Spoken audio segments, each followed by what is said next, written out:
everyone! Gusto ko lang kumuha ng remembrance sa pera na ito. Dahil alam ko na never again in my life na magkakaroon ako ng ganito karami.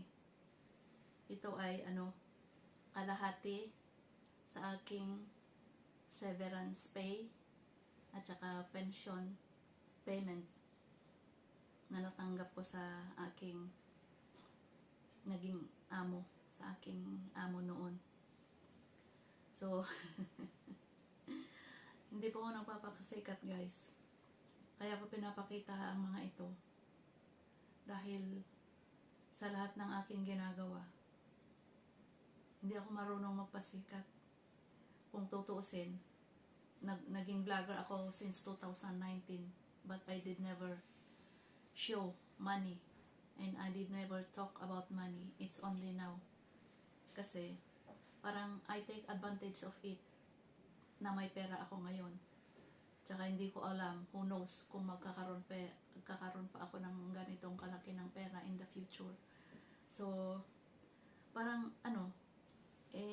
kaya ko pinapakita ito para magkaroon ako ng remembrance sa aking YouTube channel pag uwi ko sa Pilipinas at sa aking pagtanda ay mapapanood ko ang aking mga naging buhay dito sa Israel bilang isang OFW. Now,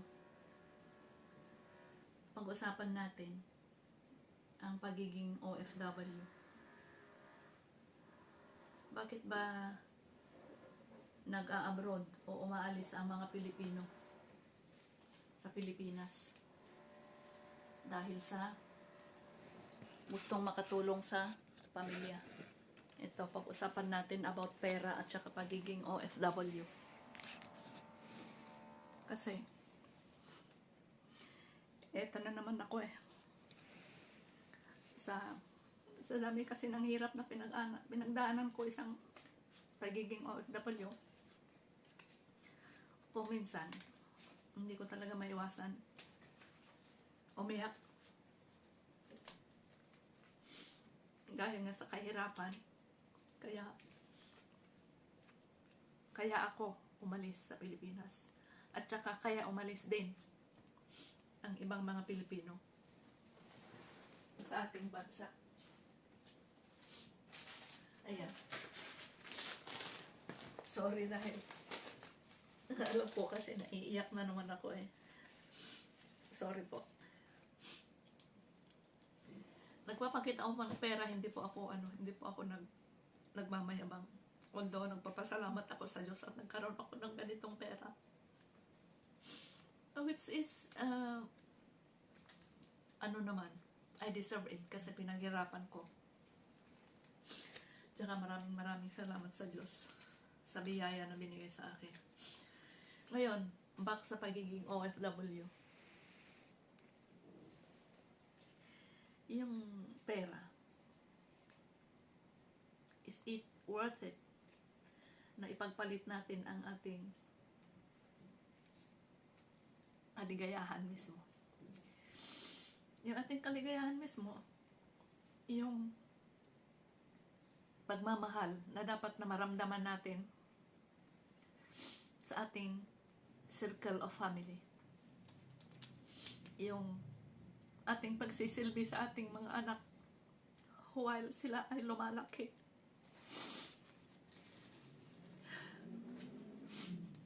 Yung mayakap natin sila. Yung ipagluto natin sila. Yung makita natin ang kanilang pagbinata, paglalang. Hindi ko kasi nakita ang paglaki ng aking mga anak Minsan, ang anak kong bunso, 6 ang aking anak. 5 babae at 1 lalaki. Pinagdasal ko yan sa Diyos. Pinagdasal ko yan sa Diyos. Nabigyan ako ng anak kong lalaki. Dahil palagi kong iniisip Ano kaya magiging itsura ng anak ko pag magkaroon ako ng anak kong lalaki. Siguro ang gwapo-gwapo, sabi ko. Kasi ang mga anak kong babae, magaganda naman sila. Hindi sa binubuhat ko ang aking sarili. Pinagmamalaki na maganda ang aking mga anak na babae. Pero, siyempre, magulang tayo, di ba? Alangan naman sasabihin natin na pangit ang ating mga anak. So yun, binayaan ako ng Diyos ng isang anak na lalaki. Pero dahil sa hirap ng buhay nga, 2 years old yung anak kong lalaki, iniwan ko. Naglalakad pa lang siya. Naglalakad, naalala ko nung nasa mall kami, naglalakad sa mall, nakapaa. Nung bago ako magpunta dito sa abroad, nakapaa siya. Dahil wala akong pambili ng wala akong pambili ng kanyang sapatos. Yung 2 years old na aking anak na nag-iisang lalaki. Ngayon, yung mga 10 years old na siya. Minsan nag-usap kami sa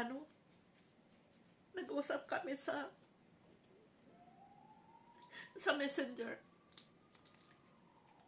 Tinanong ko ang aking anak na lalaki. Sabi ko, anak,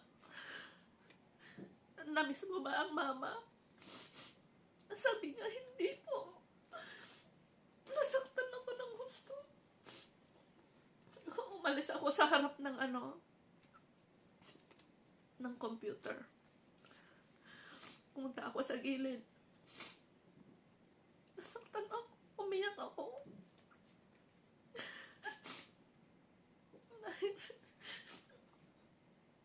Hindi dahil nasaktan ako sa anak ko, o hindi dahil nasaktan ako dahil alam ko ang aking pagkukulang bilang ina sa aking mga anak.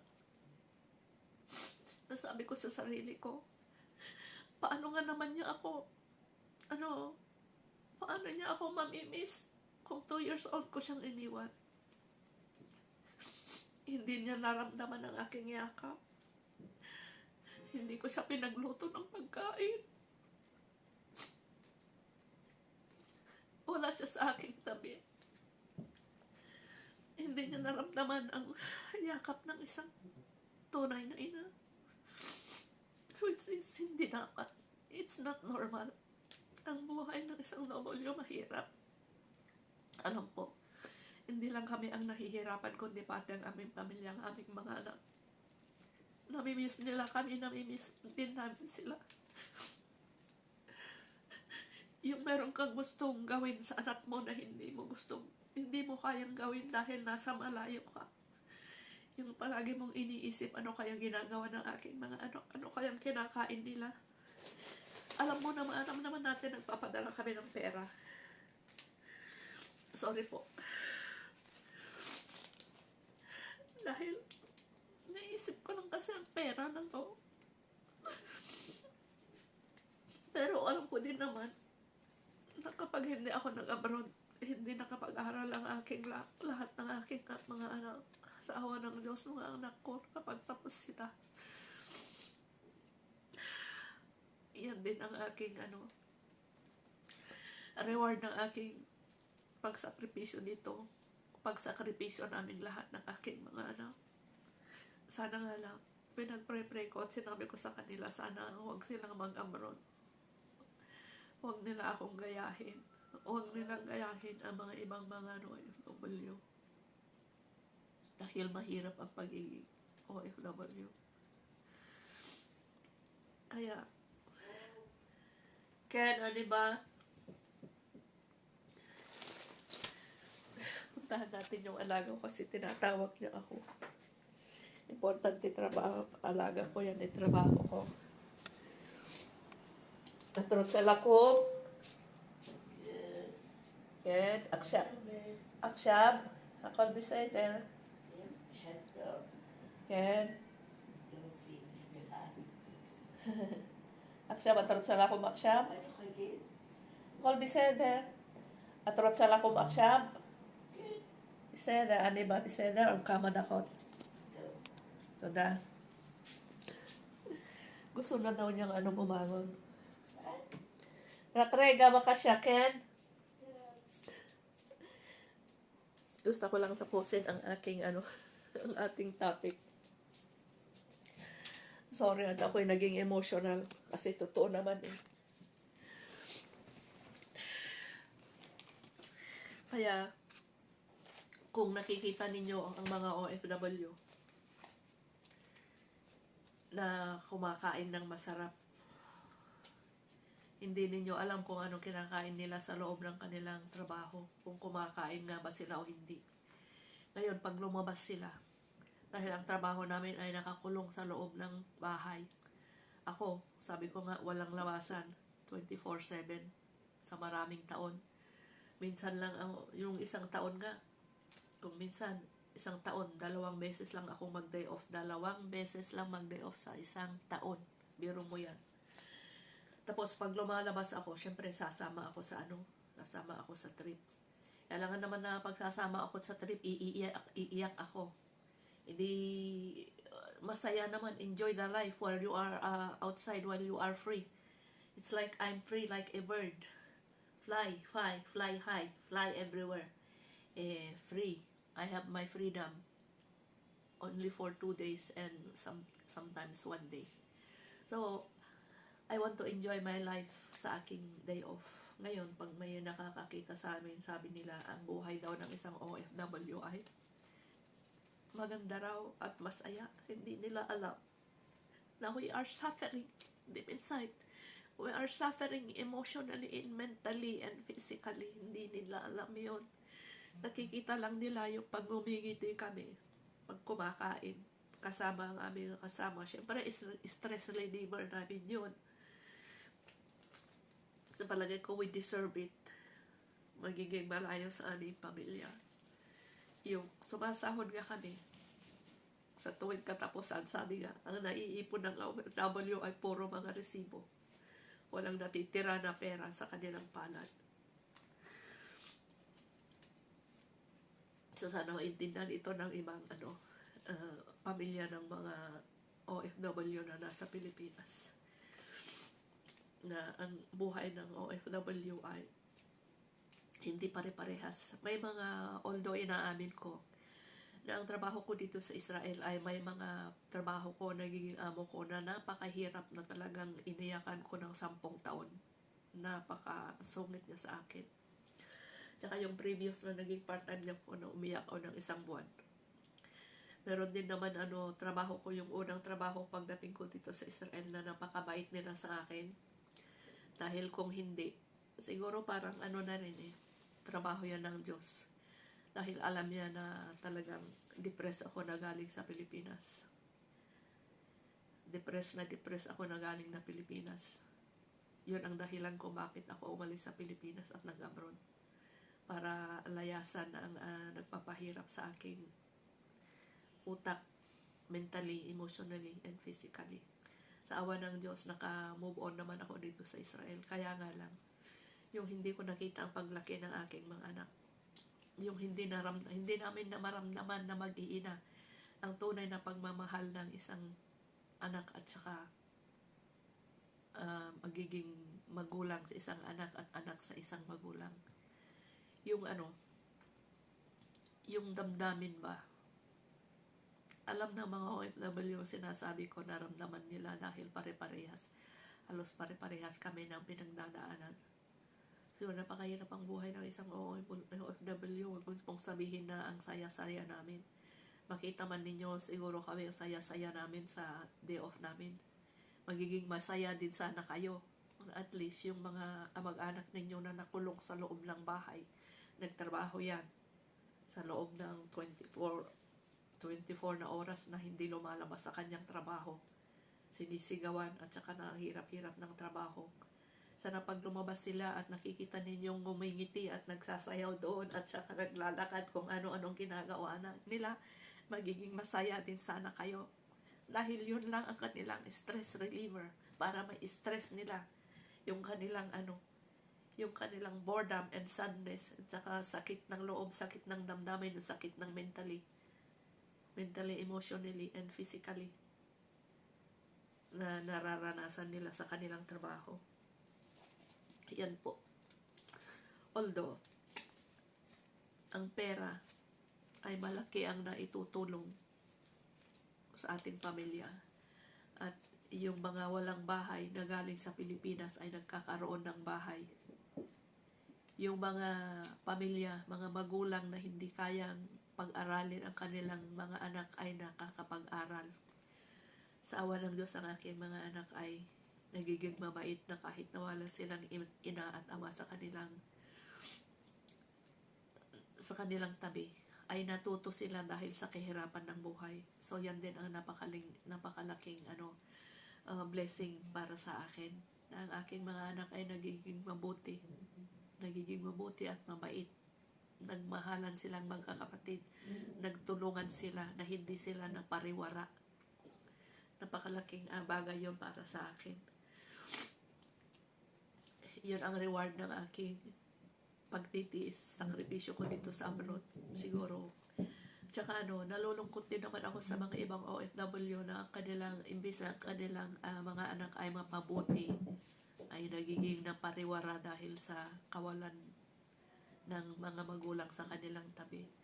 Pero sana, kayong mga anak ng mga OFW, huwag niyo sayangin yung mga effort, sakripisyo ng inyong mga magulang sa abroad. Dahil yun ang napakalaking bagay, napakahalaga para sa kanila. Yung makita kayo na successful sa buhay, yung hindi kayo napariwara, yung napaganda ang inyong buhay, yung natapos kayo sa pag-aaral, yung mga pera na pinapadala, na halimbawa sabihin magpatayo kayo ng bahay, bili ng lupa, sana kung ano ang pinag-usapan doon, sana mapunta lahat ang kanilang salary, ang kanilang pera, ang kanilang pinaghirapan para pag-uwi sila ay magiging masaya sila. At hindi yung pag-uwi nila ng Pilipinas na sobrang kanilang pagod. Tapos pag-uwi nila, wala naman palang nangyari sa kanilang mga pinaghirapan na sahod ng ilang mga taon sa ibang bansa. Matututo na tayo. Maaring may manunood dito sa aking video.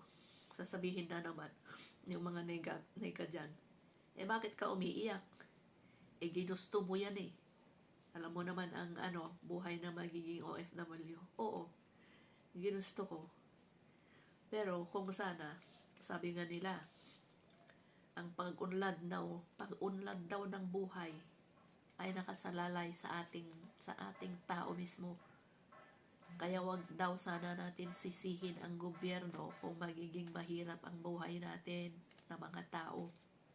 Para sa akin, tama na tayo mismo ang gagawa ng ating kapalaran, hindi ang gobyerno.